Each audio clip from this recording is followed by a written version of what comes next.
It was a crisp autumn evening when a bright-eyed 16-year-old girl was driving home from her dance practice. The streetlights had just started to flicker on, casting long shadows across the quiet suburban roads. Her car, a used Honda Civic that she'd saved up for by working weekends at the local library, was well-maintained and running perfectly fine. The teenager had just finished an intense practice session for her upcoming dance recital. Her gym bag sat in the back seat, filled with her ballet shoes and practice clothes, and her mind was still going over the new choreography she'd learned. The radio played softly in the background as she carefully observed all traffic rules, just as her parents had taught her. Then came the flash of red and blue lights in her rearview mirror. Her heart started beating faster, but she remained calm. She'd been trained for this moment. Her parents had sat her down multiple times to explain exactly what to do if she ever got pulled over. Following their instructions to the letter, she turned on her interior lights, kept her hands visible on the steering wheel, and pulled over to a well-lit spot near a convenience store. Through her side mirror, she watched as a police officer stepped out of the patrol car. The officer's boots crunched against the gravel as they approached, flashlight beam dancing across her car's surface. The girl took slow, steady breaths, reminding herself that she hadn't done anything wrong. The officer appeared at her window, face stern and unchanging. "License and registration," came the sharp command without even a greeting. The girl nodded politely, speaking in a clear, respectful voice. "They're in my glove compartment, officer. May I reach for them?" But something was off about this stop. The officer's demeanor grew increasingly hostile with each passing moment. Despite the girl's polite responses and complete cooperation, the officer began making accusations about smelling suspicious substances. The girl's confusion turned to worry as the officer demanded she step out of the car. "But officer," she said, her voice trembling slightly, "I was just at dance practice. You can see my dance bag in the back seat. I haven't done anything wrong." Her phone lay silent in the cup holder, and she wished desperately she could call her father, who always knew exactly what to do in tough situations. The convenience store's security cameras silently recorded the scene as it unfolded. The officer's voice grew louder, more demanding. Nearby, a few concerned citizens slowed their cars, some even pulling over to witness what was happening. One person began recording with their phone, sensing that something wasn't right about this traffic stop. The girl felt her chest tighten as the officer called for backup, still not explaining what she had supposedly done wrong.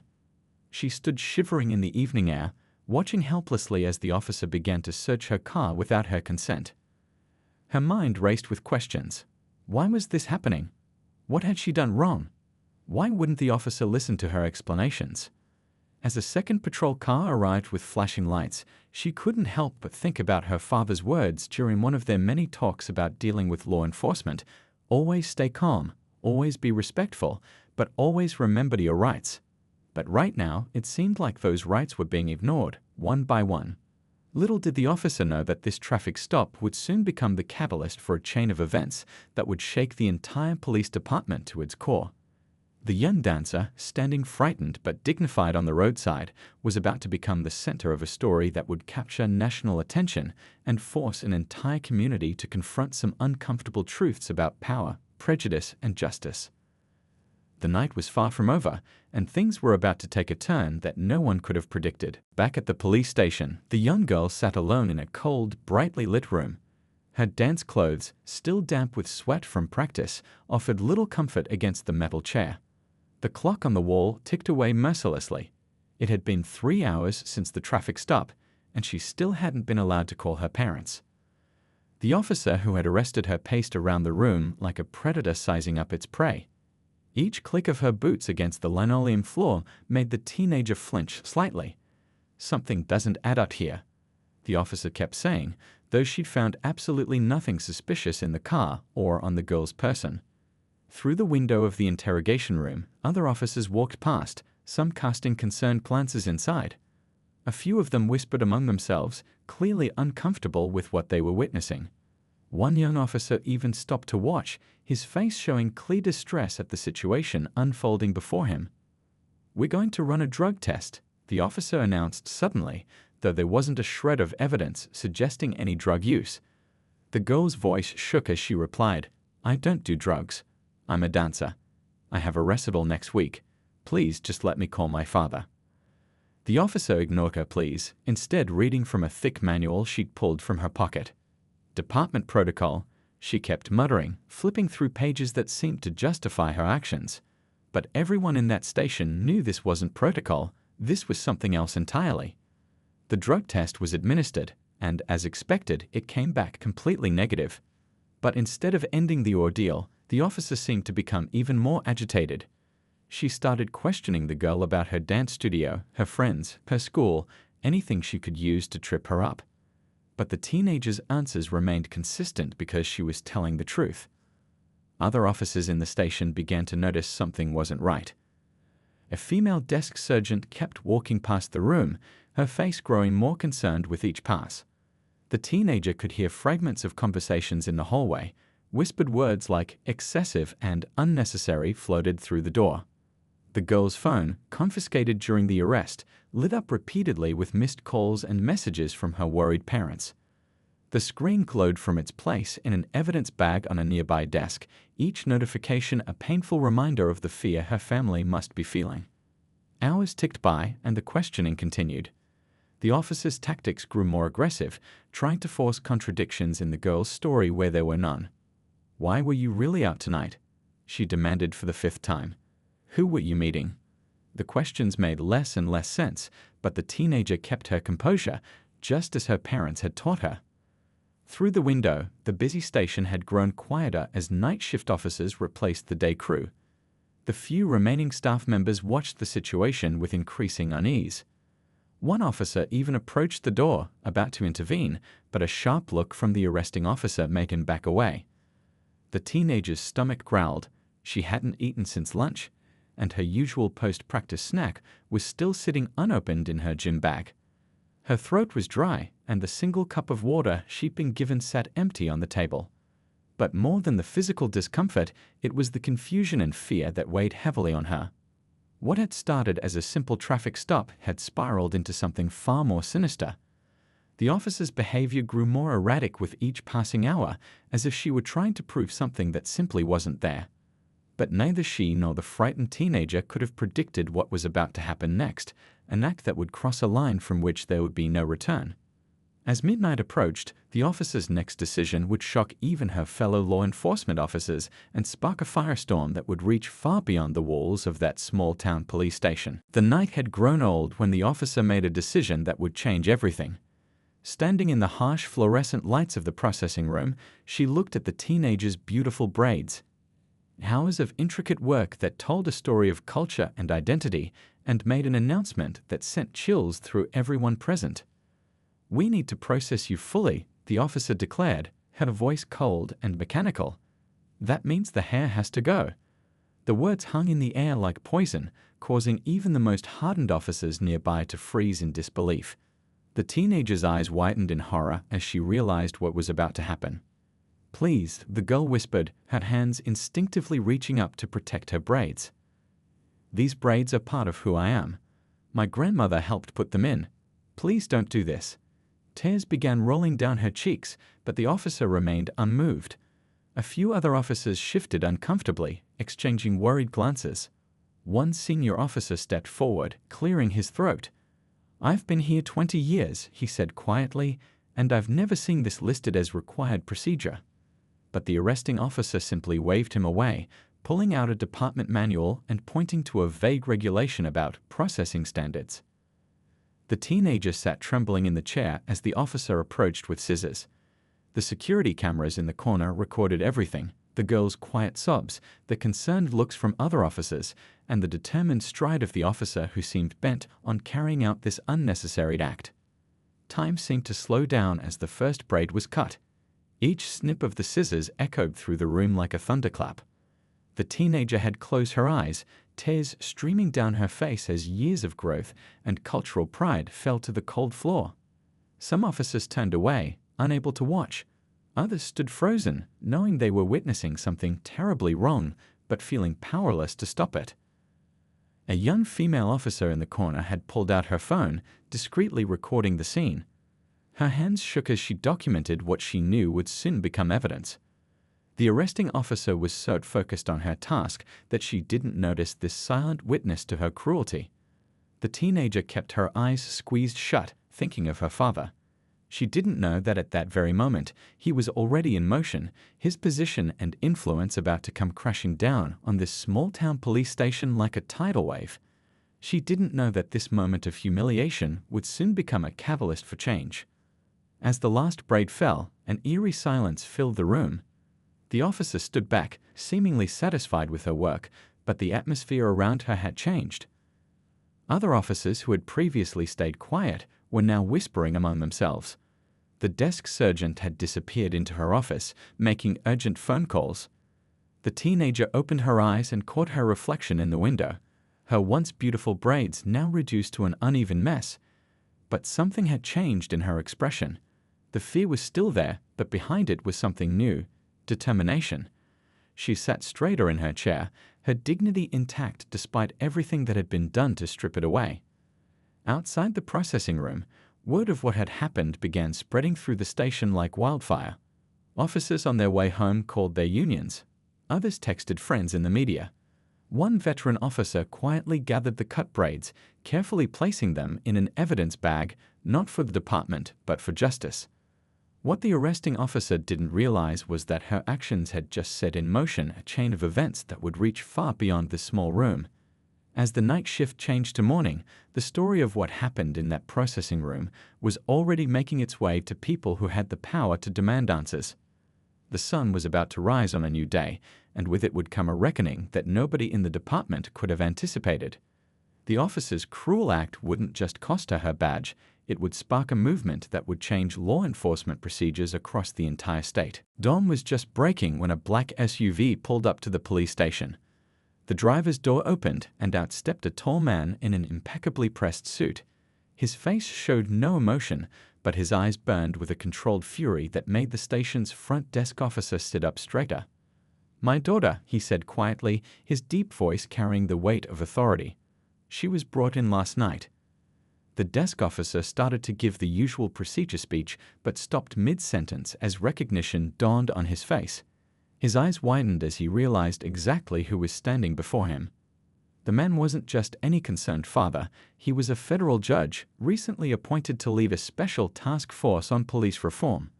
The same judge whose picture hung in the station's conference room from his last visit to discuss departmental oversight. The entire atmosphere in the station shifted. Officers who had been casually chatting at their desks suddenly became very busy with paperwork. The desk sergeant, who had been dozing in his chair, nearly fell over in his rush to stand up. Word spread through the building like electricity: "The judge is here." Meanwhile, in the holding area, the arresting officer was finishing up her paperwork, completely unaware of what was about to unfold. She had just written her final justification for the haircutting incident when her supervisor burst into the room, face pale as paper. "Do you have any idea what you've done?" The supervisor whispered urgently. "Do you know who that girl is?" The officer looked up, annoyed at the interruption. "Just another troublemaker," she started to say, but the words died in her throat as her supervisor held up a phone showing a news article about the judge's recent appointment to the Police Reform Task Force. The teenager, still sitting in the holding cell, heard the sudden increase in activity outside. She couldn't see what was happening, but she could feel the change in the air. Officers were rushing back and forth, voices were raised in urgent whispers, and somewhere she heard her father's unmistakable voice demanding answers. The arresting officer's face drained of color as she finally understood the magnitude of her actions. She had just violated the civil rights of a federal judge's daughter, a judge specifically appointed to investigate police misconduct. The realization hit her like a physical blow. Security cameras captured the moment the judge first saw his daughter. His composed exterior cracked slightly as he took in her appearance, but his legal training took over immediately. He pulled out his phone and made 3 calls, one to the Department of Justice, one to the FBI, and one to a civil rights attorney who had been waiting for exactly this kind of case. Within minutes, the small-town police station was transformed into a scene of controlled chaos. Senior officers who had been at home were called in. The police chief, on vacation 2 states away, was already booking a flight back. Internal affairs investigators arrived, their badges gleaming as they began sealing off areas for evidence collection. The arresting officer found herself seated in the same interrogation room where she had kept the teenager all night. But now she was the one being questioned. Her attempts to justify her actions sounded hollow even to her own ears. The manual she had quoted so confidently earlier was nowhere to be found in the department's official procedures. Outside, news vans began arriving. Someone had tipped off the media, and the story was too good to ignore. Federal judge's daughter targeted by police would soon be plastered across every major news network in the country. The teenager was finally reunited with her father in the chief's office. As they embraced, neither spoke about the missing braids or the long night of fear. They didn't need to. The judge's determined expression said everything. This wasn't just about one night or one bad officer anymore. This was about to become a landmark case that would force police departments nationwide to confront their internal biases and abuse of power. The police station buzzed like a disturbed beehive as FBI agents in dark suits moved through the hallways. Every computer was being checked, every file examined, and every officer who had been present during the incident was being interviewed. The investigation had begun, and it was unlike anything the small town had ever seen. The security footage told a story that no one could deny. The tapes showed everything, from the unnecessary traffic stop to the traumatic hours in the interrogation room, and finally, the horrible moment when the officer cut off the teenager's braids. As the footage played in the conference room, even seasoned investigators shook their heads in disbelief. "Pause it there," one agent said, pointing to the screen. The image froze on a frame showing 3 other officers in the background during the haircutting incident. They saw it happening and did nothing. The investigation wasn't just about one officer anymore, it was about everyone who had stood by and allowed it to happen. Down the hall, in a makeshift command center, the judge sat surrounded by legal papers and reports. His daughter's case had opened a floodgate. Other victims of the same officer began calling in, each with their own story of mistreatment. The pattern was becoming clearer with each new revelation. "Sir," a young investigator said, holding up a thick folder, "we found something in the officer's personnel file. Inside were dozens of complaints spanning years, all buried, all ignored. There were reports of excessive force, racial profiling, and abuse of power. But somehow, the officer had never faced serious consequences." The department's internal computer system revealed even more troubling details. Emails showed that several higher-ups had known about the officer's behavior but had chosen to look the other way. Some had even helped cover up previous incidents, moving complaints to inactive files where they would never see the light of day. In the evidence room, investigators carefully photographed the teenager's cut braids, still in the evidence bag where that one conscious officer had preserved them. Each strand told a story of not just personal violation, but of a system that had failed to protect its citizens. The judge's daughter sat with a sketch artist, recounting every detail of her ordeal. Her voice remained steady as she described how it felt to watch her braids fall to the floor, but her hands trembled as she pointed to different parts of the sketch.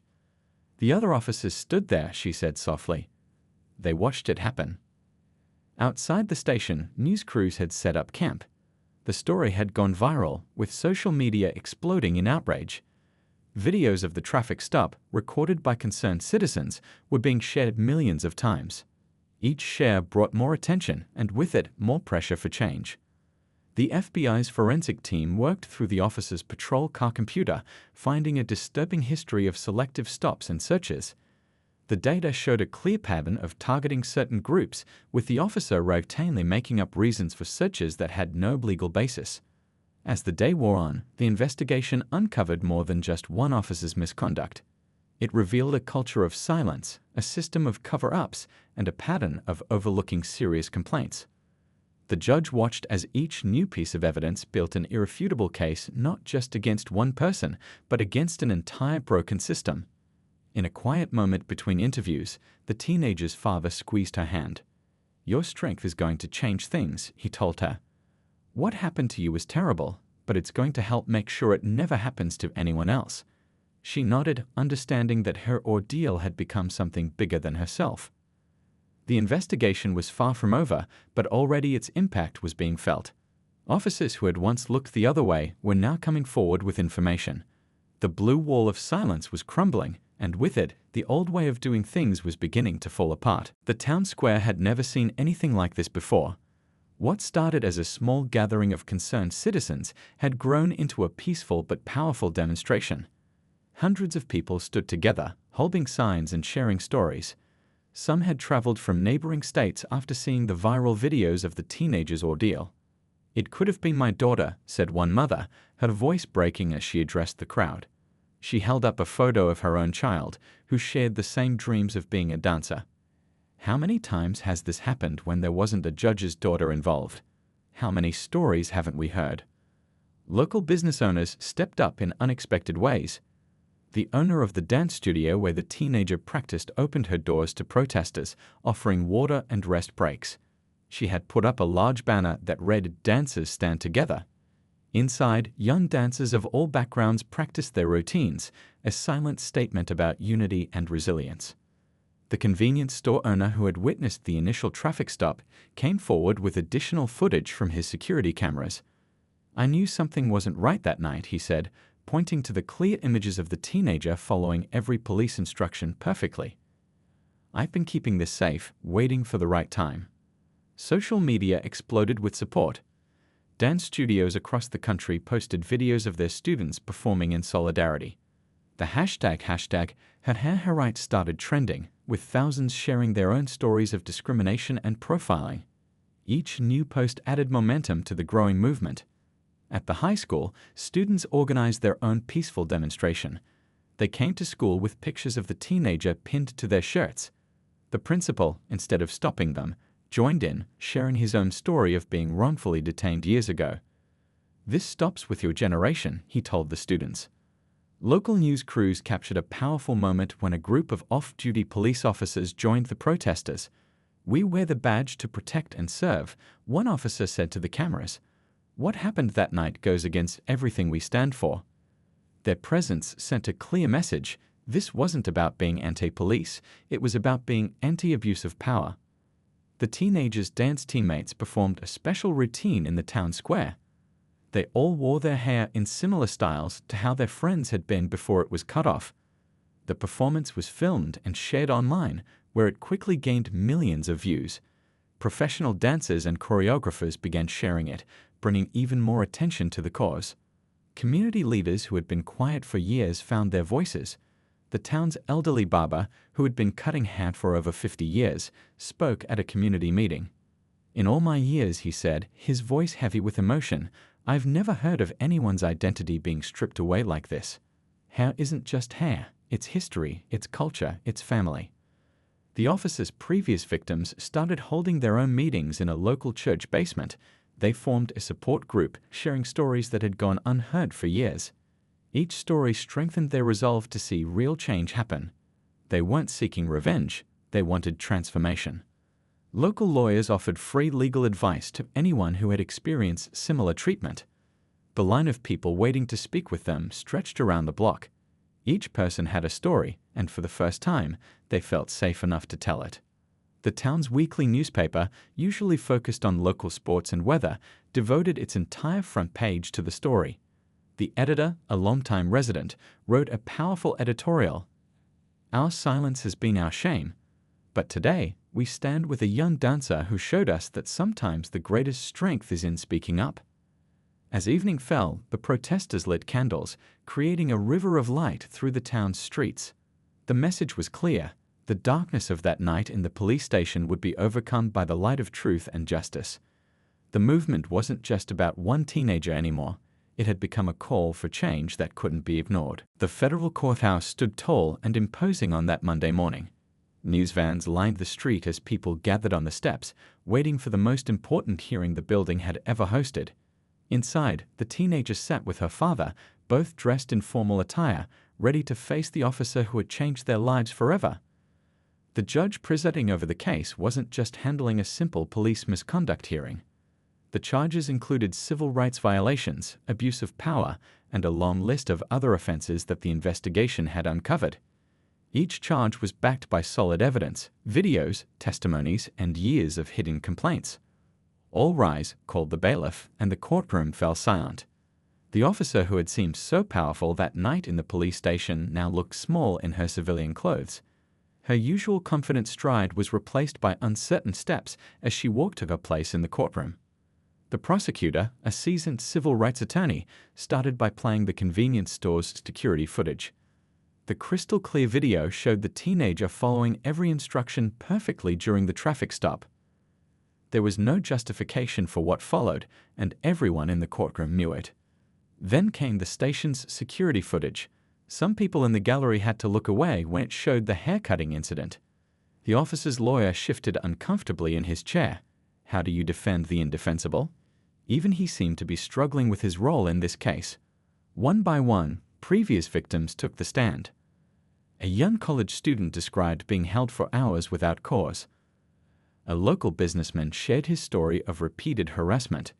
Each testimony built upon the last, creating a picture of years of unchecked abuse of power. The teenager's father sat quietly, his legal training helping him maintain composure as he listened to testimony after testimony. But when his daughter took the stand, even his professional demeanor cracked slightly. She spoke with remarkable poise about that night, her voice steady despite the pain in her words. "I kept asking to call my parents," she testified, her voice echoing in the silent courtroom. "I kept saying I had rights, but she told me rights were for people who deserved them." The gallery murmured in anger, and the judge had to call for order. Technology played a crucial role in the case. The FBI's analysis of the officer's patrol car computer showed years of discriminatory stops. The data painted a clear picture that couldn't be explained away by coincidence or mistake. The numbers told their own story of targeted harassment. The officer's own bodycam footage betrayed her. While she had never submitted many of these recordings, the FBI's tech team had recovered them all. Each video showed a pattern of behavior that made her current charges seem inevitable rather than surprising. During a break in proceedings, the teenager's dance teammates sat in the gallery, wearing t-shirts with supportive messages. They had been there every day, showing their friend that she wasn't alone. Their presence reminded everyone that this case wasn't just about law, it was about real people, real lives. The defense tried to paint the officer's actions as following protocol, but their arguments fell apart under scrutiny. There was no protocol that justified what had happened. Every expert witness confirmed this, including veteran officers from other departments who testified about proper procedures. As the evidence mounted, something unexpected happened.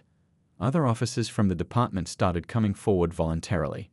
They spoke about the culture of silence they'd been part of, the things they'd seen but never reported. Their testimonies turned the case from one bad officer into an indictment of a broken system. The final piece of evidence was perhaps the most damaging, the officer's own personnel file, now fully uncovered. It showed dozens of complaints that had been buried, warnings that had been ignored, and red flags that had been dismissed. The system hadn't just failed that night, it had been failing for years. The verdict came down like a thunderbolt on a clear day. The officer stood as the judge read out the decision, her face growing paler with each charge. Guilty, guilty, guilty. The word echoed through the courtroom again and again, each count adding years to her sentence. 3 years behind bars, loss of pension, never allowed to work in law enforcement again. The punishment was designed not just to penalize one person, but to send a message to every officer who might think about abusing their power. The teenager and her father held hands tightly as they listened to the sentence being read. But the real changes were happening outside the courtroom. The police department was being turned inside out. The old chief had resigned in disgrace, replaced by a reformer with a track record of building community trust. Her first act was to establish a civilian oversight board with real power to investigate complaints. The training academy completely rewrote its curriculum. New officers now spent time learning about cultural sensitivity and implicit bias. They had to complete community service hours in the neighborhoods they would patrol. Most importantly, they learned about the teenager's case as an example of what happens when power is abused. The department's computer system got a complete overhaul. Now, every complaint was automatically logged and couldn't be deleted or buried.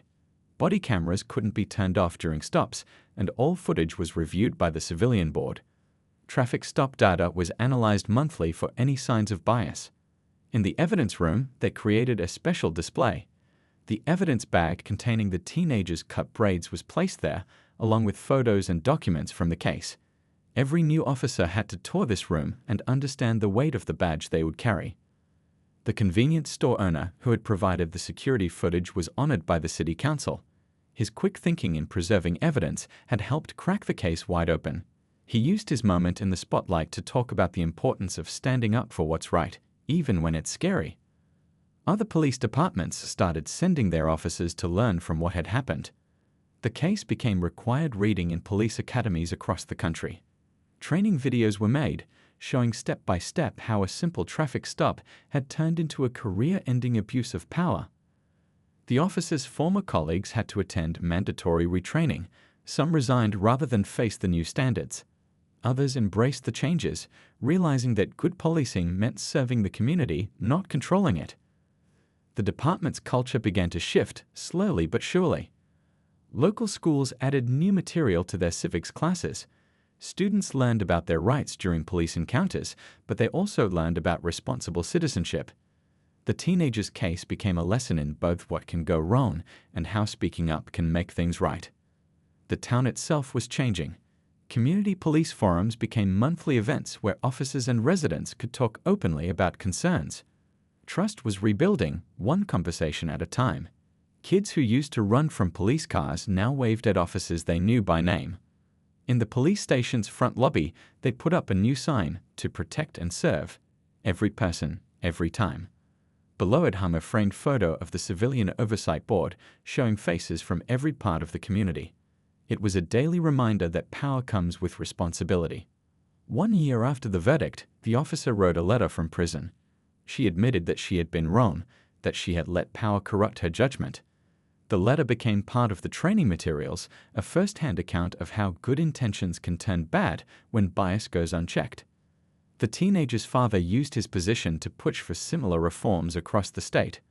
Other departments started adopting the new standards voluntarily, not wanting to wait for a tragedy to force change. The case had started a movement that was spreading far beyond one small town. 5 years had passed since that fateful night.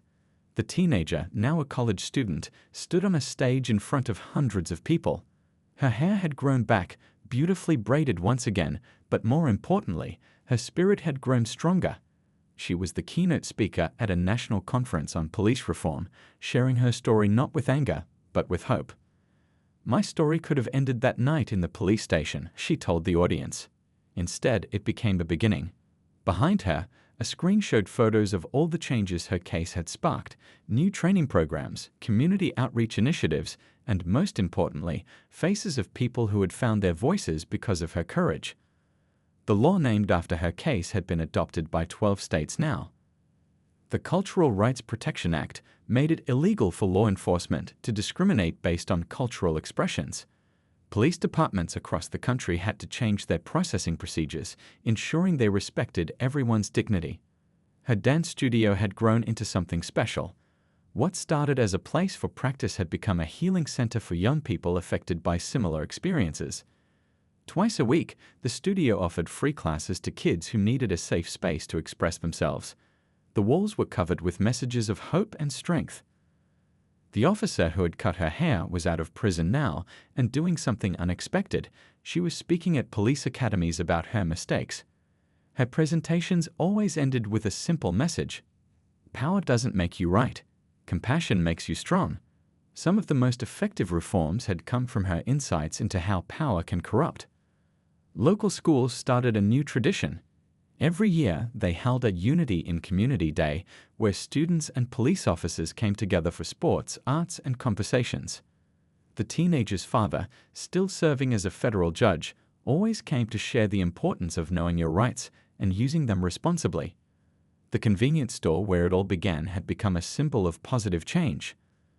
The owner had turned one wall into a community bulletin board where people posted stories of positive interactions with police. Each post showed how things were slowly getting better, one small interaction at a time. Her former dance teammates had scattered to different colleges, but they stayed connected. They had started a scholarship fund for students affected by civil rights violations.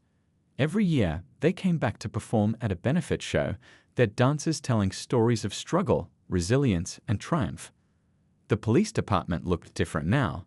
The new officers reflected the community they served. Regular coffee meetings between officers and residents had replaced the old us versus them mentality. Trust was built one conversation at a time, and the results showed in decreased tension and increased cooperation. The teenager's father had turned his pain into purpose. He traveled the country, helping other departments implement reforms before problems occurred. Prevention is better than punishment, he would say.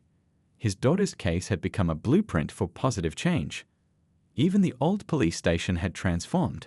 The processing room, where her hair had been cut, was now a training center for community engagement. Officers learned about cultural sensitivity surrounded by artwork created by local youth. It was a powerful reminder that every interaction could either build or break trust. Her story became part of school curriculums, teaching students about civil rights, civic responsibility, and the power of speaking up. But more than that, it taught them about forgiveness and growth. We can't change the past, she would tell students, but we can create a better future. As she finished her speech at the conference, she shared a final thought. 5 years ago, an officer tried to take my dignity by cutting my hair. Instead, she gave me my purpose. Today, I don't see myself as a victim. I see myself as a catalyst for change, and I see all of you as proof that change is possible when we stand together.